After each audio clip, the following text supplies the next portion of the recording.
Assalamualaikum warahmatullahi wabarakatuh.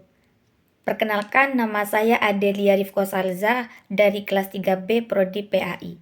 Di sini saya akan menjelaskan tentang teori belajar kognitivisme dan humanisme. Dalam arti yang luas, cognition atau kognisi ialah perolehan penataan, penggunaan pengetahuan. Teori belajar kognitivisme lebih mementingkan proses belajar daripada hasil belajar itu sendiri. Baharudin menerangkan teori ini lebih menaruh perhatian daripada peristiwa-peristiwa internal. Belajar tidak sekedar melibatkan hubungan antara stimulus dan respon, sebagaimana dalam teori behaviorisme sebelumnya. Lebih dari itu, belajar dengan teori kognitivisme melibatkan proses berpikir yang sangat kompleks. Teori belajar kognitif berada dengan teori belajar behavioristik. Teori belajar kognitif lebih mementingkan proses belajar daripada hasil belajarnya. Model belajar kognitivisme.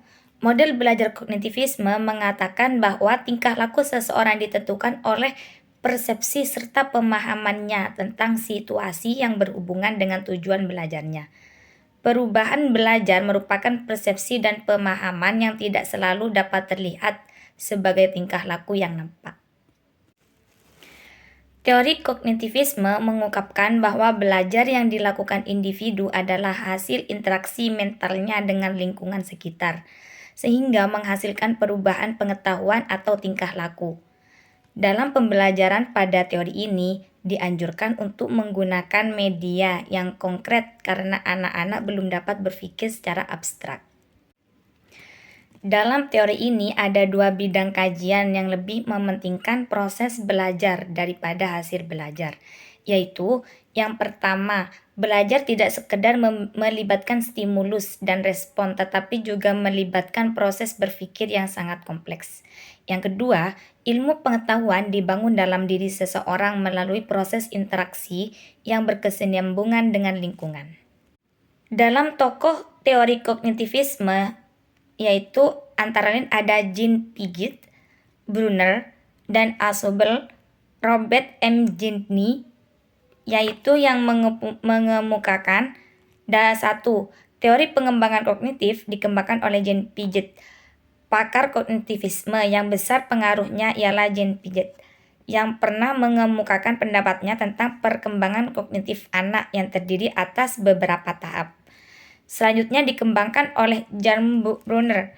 Berbeda dengan Piaget, Brunner melihat perkembangan kognitif manusia berkaitan dengan kebudayaan.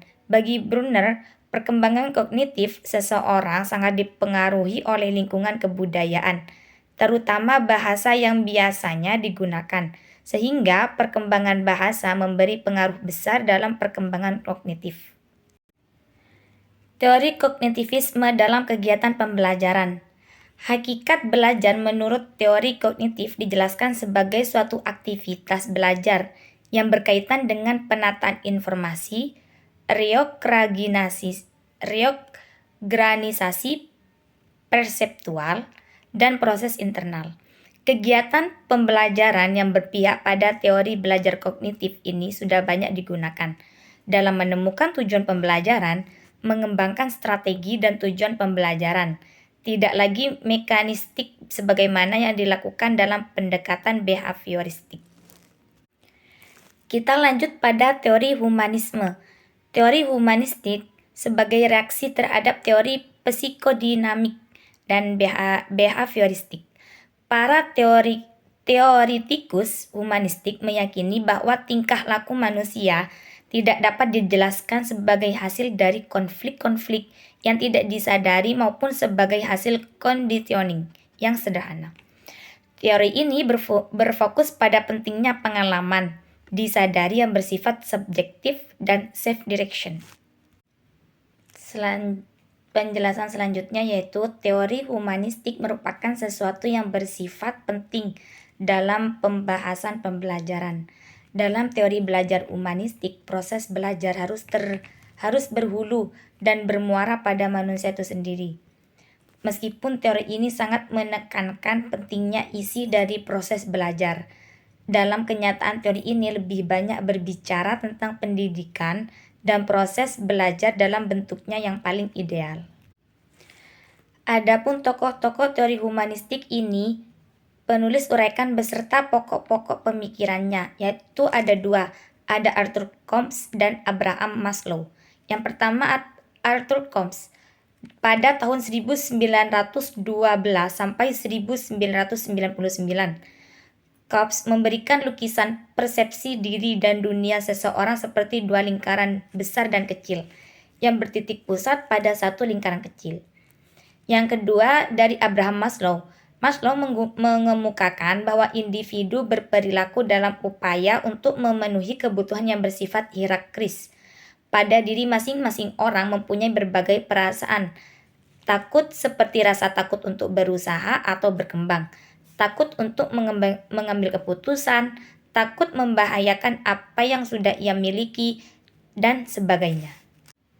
Terima kasih, sekian dari presentasi saya. Apabila ada kurangnya mohon maaf, dan apabila ada yang puas silahkan mencari di Google. Assalamualaikum warahmatullahi wabarakatuh.